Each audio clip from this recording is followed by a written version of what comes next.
विद्यार्थी मित्रांनो, स्वागत आहे तुमचं आपल्या या यूट्यूब चॅनलवर। तुम्ही जर या चॅनलवर नवीन असाल तर सबस्क्राइब करायला विसरू नका। आज आपण पाहणार आहोत वर्ग 7वी विषय मराठी कविता 4थी श्रावण मास। आज आपल्याला श्रावण मास या कवितेमध्ये जो स्वाध्याय आहे त्या स्वाध्यायाचा काळजीपूर्वक, लक्षपूर्वक आणि प्रत्येक प्रश्नाचा अभ्यास करायचा आहे। त्या अगोदर आपण प्रस्तावना पाहूया। श्रावण मास या कवितेचे कवी आहेत बालकवी त्र्यंबक बापूजी ठोंबरे, जन्म 1890, मृत्यू 1918, निसर्ग कवी म्हणून प्रसिद्ध।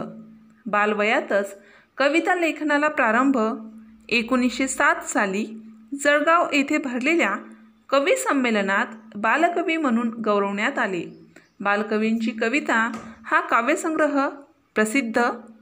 प्रस्तुत कवितेत कवीने श्रावण महिन्यातील निसर्गसृष्टीचे विलोभनीय व सुंदर वर्णन केले आहे। श्रावण महिन्यात फुललेल्या वातावरणाचे बहारदार वर्णन या कवितेत बालकवी यांनी केले आहे। श्रावण महिन्यातील आकाशातील व धर्तीवरील दृश्यांचे मनोहारी चित्रण सुंदर शब्दात केले आहे। तसेच गुरेवासरे, लहान मुले, स्त्री पुरुष यांना झालेला आनंद व्यक्त केला आहे।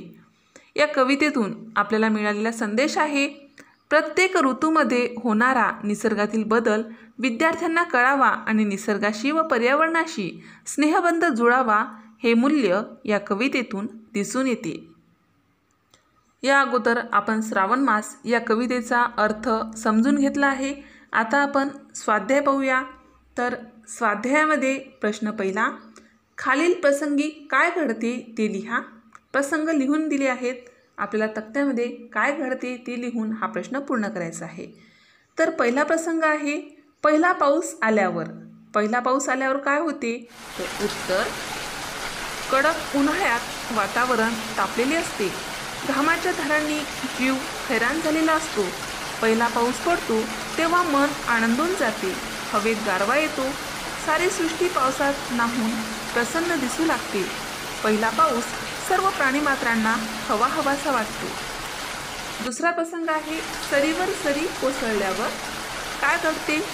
उत्तर, आषाढ महिन्यात खूप मुसळधार पाऊस येतो, सरीवर सरी कोसळतात तेव्हा पावसात चिंब भिजावेसे वाटते, झरे, नदी, नाले ओसंडून वाहतात, पशुपक्ष्यांना मुबलक पाणी मिळते, सर्व सृष्टी न्हाऊन निघते, पशु पक्षी निवारा शोधतात, शेतकरी आनंदी होतात। अशा प्रकारे आपण दिलेल्या प्रसंगी काय घडते ते लिहून प्रश्न पहिला पूर्ण केला आहे। प्रश्न दुसरा, निरीक्षण करा व लिहा। प्रश्न आहे श्रावण महिन्यातले तुम्ही पाहिलेले आकाशातील विशेष बदल।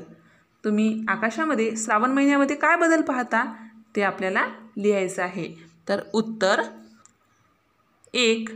पांढऱ्या ढगांचे पुंजके तरंगत असतात, अचानक वाऱ्याच्या झुळका वाहू लागतात, आकाश काळ्या ढगांनी दाटून येते, पावसाची जोरदार सर येते, थोड्या वेळाने सूर्य ढगाआडून येतो व लख्ख ऊन पडते, कधी रिमझिम त्या सरीत ऊन पडून क्षितिजावर इंद्रधनुष्य उमटते आणि अगदी कालच मी ढगात इंद्रधनुष्य बघितलं आहे।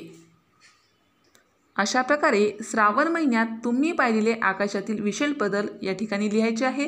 तुम्हाला आणखी काही नवीन दिसत असेल तर तुम्ही ते सुद्धा लिहिलं तरी चालेल। प्रश्न तिसरा, खालील तक्ता पूर्ण करा।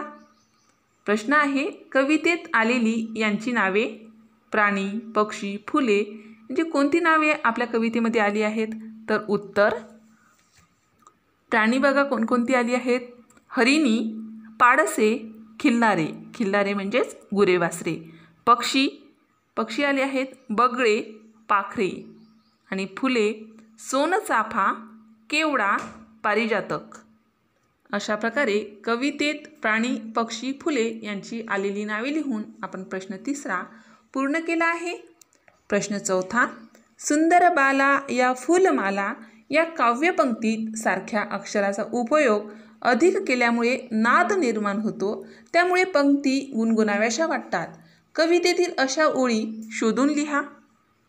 उत्तर, अशा ओळी आपल्याला अजून लिहायच्या आहेत की त्यामुळे आपला नाद निर्माण होतो आणि आपण त्या ओळी सतत आपल्या मुखात म्हणत राहतो, गुणगुणत राहतो. तर अशा ओळी कोणकोणत्या आहेत ते पुढील प्रमाणे. श्रावण मासी हर्ष मानसी, तरु शिखरावर उंच घरावर, उठती वरती जलदावरती, उतरुणी येती अवनीवरती, सुंदर हरिणी हिरव्या कुरणी. ह्या ओळी आहेत ह्या आपल्याला सुंदर बाला या फुलमाला या काव्यपंक्तीसारख्या सतत गुणगुणाव्याशा वाटणाऱ्या ह्या ओळी आहेत. प्रश्न 5वा, कवितेतील खालील अर्थाच्या ओळी लिहा. त्यामध्ये अ आहे, क्षणात पाऊस पडतो तर क्षणात ऊन पडते. या अर्थाची कवितेमध्ये आलेली ओळ कोणती आहे तर उत्तर, क्षणात येते सरसर शिरवे, क्षणात फिरुनी ऊन पडे. अशी ती ओळ आहे. दुसरा आहे, झाडांवर घरांवर कोवळे ऊन पडते. ही अर्थासंबंधित ओळ आहे. यासाठी कवितेत कोणती ओळ आली आहे उत्तर, तरु शिखरावर उंच घरावर, पिवळे पिवळे ऊन पडे. ही ओळ कवितेत आली आहे. तिसरा आहे, हरिणी आपल्या पाडसासह कुरणात बागडत आहेत. यासाठी कवितेत आलेली ओळ आहे, सुंदर हरिणी हिरव्या कुरणी, निज बाळासह बागडती. अशा प्रकारे कवितेत खालील अर्थाच्या ओळी लिहा. हा प्रश्न 5वा आपण त्या ओळी लिहून पूर्ण केला आहे. प्रश्न 6वा, कवितेच्या खालील ओळीतील भाव तुमच्या शब्दात लिहा. ओळ दिली आहे, श्रावण मासी हर्ष मानसी, हिरवळ दाटे चोहीकडे, क्षणात येते सरसरी शिरवे, क्षणात फिरुनी ऊन पडे. या ओळीतील भाव आपल्याला लिहायचा आहे. तर उत्तर, श्रावण महिन्यात माळरानावर सर्वत्र हिरवळ गच्च दाटलेली असते. क्षणात पावसाच्या सरी येतात तर लगेच दुसऱ्या क्षणी लख्ख ऊन पडते. हा ऊन पावसाचा लपंडाव पाहून मन आनंदाने फुलून जाते. असा या ओळीचा भावार्थ आपण लिहू शकतो. अशा पद्धतीने आपण स्वाध्यायामध्ये दिलेल्या प्रश्नांचा या ठिकाणी अभ्यास केला आहे. आता खेळूया शब्दांशी, म्हणजेच व्याकरणावर आधारित प्रश्न विचारला आहे. खालील शब्दांसाठी कवितेत आलेले समानार्थी शब्द शोधून लिहा. या ठिकाणी 9 शब्द दिले आहेत. त्या शब्दांसाठी कवितेमध्ये समानार्थी शब्द कोणते आले आहेत ते आपल्याला लिहायचे आहे. तर 1, बासरी. बासरी या शब्दासाठी कवितेत आलेला शब्द आहे पावा. दुसरा शब्द आहे स्त्रिया. स्त्रिया या शब्दासाठी कवितेत आलेला शब्द आहे ललना. 3, आकाश. त्यासाठी नभ. मेघ यासाठी कवितेत आलेला शब्द आहे जलद. गुराखी यासाठी कवितेत आलेला समानार्थी शब्द आहे गोप. पृथ्वी यासाठी अवनी. वृक्ष यासाठी तरु. मुख यासाठी वदन. आणि राग यासाठी कवितेत आलेला समानार्थी शब्द आहे रोष. अशा पद्धतीने दिलेल्या शब्दांसाठी कवितेत आलेले समानार्थी शब्द शोधून आपण हा प्रश्न पूर्ण केला आहे. आणि खेळू या शब्दांशी यामध्ये हे व्याकरणासंबंधित हा प्रश्न आला होता. त्यानंतर आहे प्रकल्प. बालकवींच्या आणखी निसर्ग कविता मिळवा. त्यातील तुम्हाला आवडलेली कविता परिपाठात तालासुरात सादर करा. बालकवीच्या कवितांचा संग्रह करा. बालकवींच्या भरपूर निसर्ग कविता आहेत. त्यापैकी काही कवितांची मी तुम्हाला या ठिकाणी नावे सांगते, जसे की वनमुकुंद, आनंदी आनंदगडे, औदुंबर, श्रावणमासी हर्षमानसी, फुलराणी, निर्जरास गाणाऱ्या पक्षास. ही बालकवी यांच्या कविता आहेत. निसर्गासंबंधित ह्या कविता आहे. यातल्या कोणत्याही एखाद्या कवितेचा तुम्ही सराव करा आणि वर्गात किंवा परिपाठात सादर करा. या ठिकाणी मी तुम्हाला त्या कवितासुद्धा देत आहे. कवितेचा नक्की समूहाने, शक्य असेल तर एकट्यानेही, चांगला आवाज असेल तर सराव करा, तालासुरात म्हणा आणि या कवितेचा आस्वाद घ्या. निसर्गाचे ज्ञान देणारे अतिशय सुंदर ह्या कविता आहेत.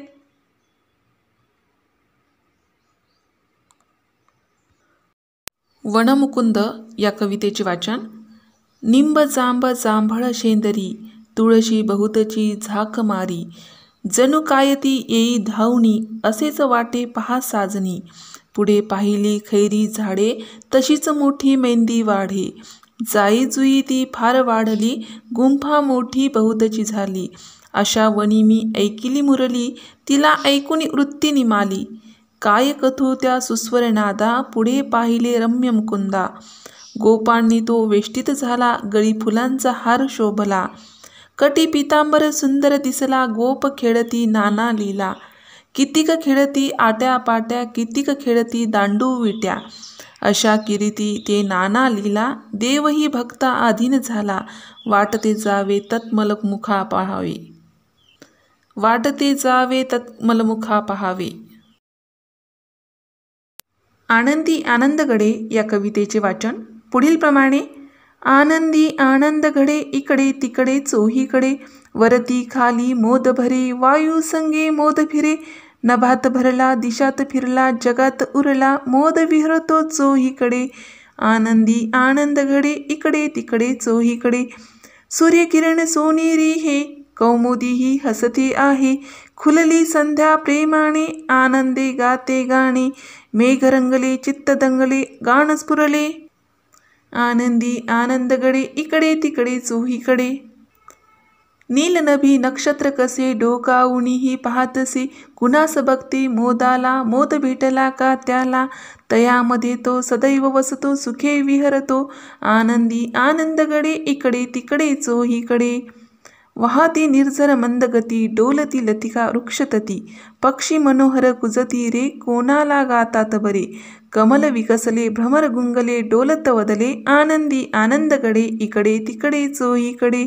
स्वार्थाच्या बाजारात किती पामरे रडतात, त्यांना मोद कसा मिळतो, सोडून स्वार्था तो जातो. द्वेष संपला, मत्सर गेला, आनंद उरला. आनंदी आनंदगडे, इकडे तिकडे चोहीकडे. तिसरी कविता आहे औदुंबर. ऐल तटावर पैल तटावर, हिरवाळी घेऊन. निळा सावळा झरा वाहतो, बेटा बेटातून. चार घरांचे गाव चिमुकले, पैल टेकडीकडे. शेतमळ्यांची दाट लागली, हिरवी गर्दी पुढे. पायवाट पांढरी तयातुनी, अडवी तिडवी पडे. हिरव्या कुरणामधुनी चालली, काळ्या डोहाकडे. झाकळुनी जळ गोड काळीमा पसरली लाटावर. पाय टाकुनी जळात बसला असला औदुंबर. अशा प्रकारे आपण वनमुकुंद, आनंदी आनंदगडे, औदुंबर ह्या कविता या ठिकाणी पाहिल्या आहेत. श्रावणमासी हर्षमानसी ही आपल्या पाठ्यपुस्तकामध्येच कविता आहे. या कविताचे तुम्ही अतिशय चांगल्या पद्धतीने सराव करून वर्गात सादरीकरण करा. तसेच तुम्हाला फुलराणी, निर्झरास, गाणाऱ्या पक्षास ह्या कवितासुद्धा वाचायच्या आहेत, त्याचा अर्थ समजून घ्यायचा आहे. त्यानंतर खेळ खेळूया यामध्ये खाली समानार्थी शब्दांचा जिना दिला आहे.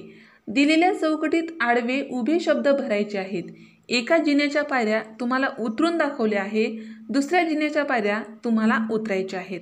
तर आपण पहिले जे शब्दकोडे आहे, ज्या पहिल्या जिन्याच्या पायऱ्या उतरून दाखवल्या आहेत त्या पहिले समजून घेऊया, म्हणजेच आपल्याला दुसरं पूर्ण करता येईल. पहिला आहे मस्तक, त्याचा समानार्थी शब्द आहे डोके. दुसरा शब्द आहे कचरा, समानार्थी शब्द लिहून दिला आहे केर. रात्र, समानार्थी शब्द रजनी. पाणी, समानार्थी शब्द नीर. जनता, तर समानार्थी शब्द येतो रयत. मुलगी, समानार्थी शब्द तनया. अशाच प्रकारे दुसरे जे शब्दकोडे आहे किंवा जो जिना आहे त्याच्या पायऱ्या आपल्याला अशा पद्धतीने पूर्ण करायचा आहे. तर पहिला शब्द आहे पुढारी, त्याचा समानार्थी शब्द काय येईल? नेता. दुसरा शब्द आहे दिनांक, त्याचा समानार्थी शब्द काय येईल? तारीख. तिसरा शब्द आहे पक्षी, त्याचा समानार्थी शब्द खग. चौथा शब्द आहे आकाश, त्याचा समानार्थी शब्द येईल गगन. नंतर पाचवा शब्द आहे डोळे, त्याचा समानार्थी शब्द येईल नयन. आणि सहावा शब्द आहे आश्चर्य, त्याचा समानार्थी शब्द येईल नवल. अशा पद्धतीने आपण दुसऱ्या जिन्याच्या पायऱ्या या ठिकाणी उतरल्या आहेत, ते म्हणजे योग्य समानार्थी शब्द लिहून. अशा प्रकारे खेळ खेळूया हा प्रश्न या ठिकाणी पूर्ण केला आहे. त्यानंतर लिहिते होऊया यामध्ये श्रावण व वैशाख या दोन्ही महिन्यातील निसर्गात जाणवणारा फरक तुमच्या शब्दात लिहा.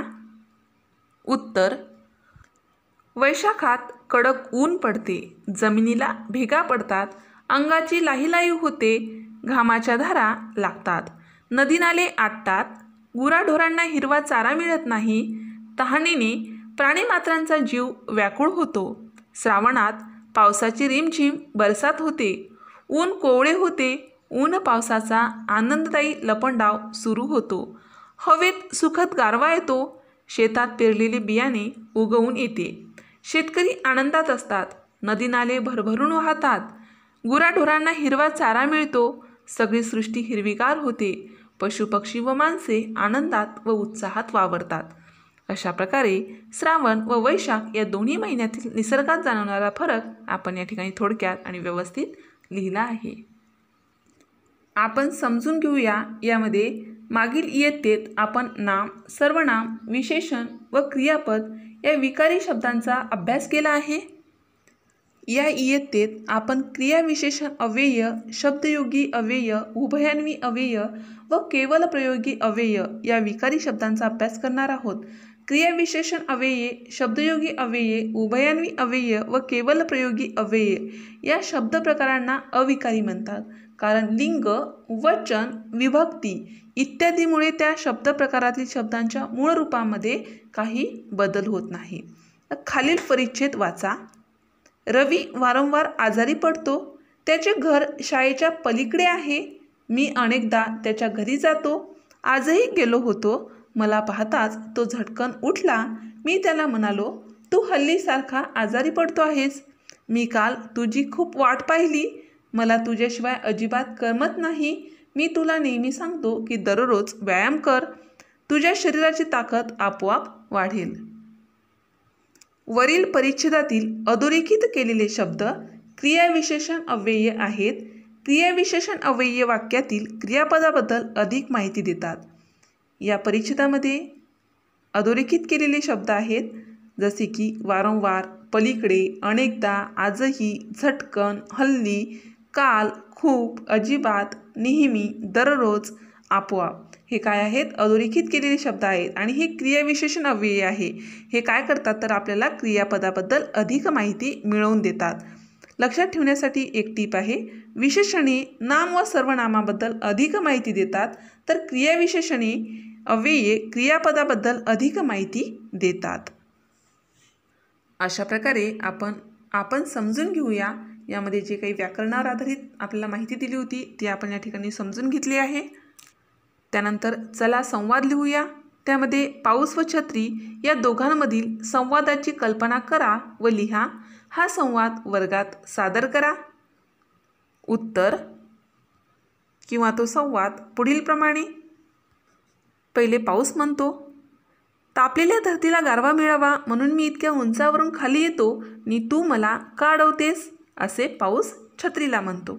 तेव्हा छत्री काय म्हणते? नाही भाऊ, मी तुम्हाला अडवत नाही. मी फक्त माणसांना भिजण्यापासून वाचवते. तेव्हा पाऊस म्हणतो, पण कधीतरी माणसांनी भिजावं की? गुरेढोरे, सारी सृष्टी भिजते, मग माणसाची एवढे ते काय? तेव्हा छत्री म्हणते, तसे नव्हे. माणसे भिजली तर त्यांना पडसे, खोकला येतो, डॉक्टरकडे जावे लागते. विशेषतः बालकांची मलाच काळजी घ्यावी लागते. तेव्हा पाऊस म्हणतो, खरं आहे तुझं, तू त्यांचं संरक्षण करते. पण एक विचारू? छत्री, विचारा ना. पाऊस, तू माणसांचे रक्षण करतेस, मग तू का भिजतेस? छत्री, उत्तर एकदम सोपं आहे. अहो, वर्षभर मी अडगळीत असते. तुम्ही आलात की मला आंघोळीचा आनंद मिळतो, हो की नाही? तेव्हा पाऊस म्हणतो, धन्य आहे ग बाई तुझी. अशा प्रकारे आपण या ठिकाणी पाऊस व छत्री या दोघांमधील संवादाची कल्पना करून या ठिकाणी लिहिलं आहे. यापेक्षा तुम्हाला जास्त माहिती लिहिता आली, तुमच्या डोक्यामध्ये जास्त काही सुचलं की या दोघांमध्ये काय संवाद होऊ शकतो तर तुम्ही लिहिला तरी चालेल. त्यानंतर सारे हसूया यामध्ये एक विनोद आहे. त्या विनोदाचा सुद्धा आपण आनंद घेऊया. बंटी म्हणतो, अरे मित्रा, मी अशा वस्तूचा शोध लावलाय ज्यामधून आपण बाहेरचं सर्व काही पाहू शकतो. दिनू, अरे वा, अशी कोणती वस्तू आहे ती? तेव्हा बंटी म्हणतो, खिडकी. हा हा हा. अशा प्रकारे आपण श्रावण मास या कवितेमध्ये स्वाध्यायामध्ये प्रत्येक प्रश्नाचा अतिशय काळजीपूर्वक, व्यवस्थित आणि शेवटपर्यंत या ठिकाणी अभ्यास केला आहे. अशाच प्रकारचे विविध वर्गाचे, विविध विषयाचे स्वाध्यायासंबंधित, परीक्षेसंबंधित व्हिडिओ पाहण्यासाठी आपल्या या चॅनलला सबस्क्राईब करा.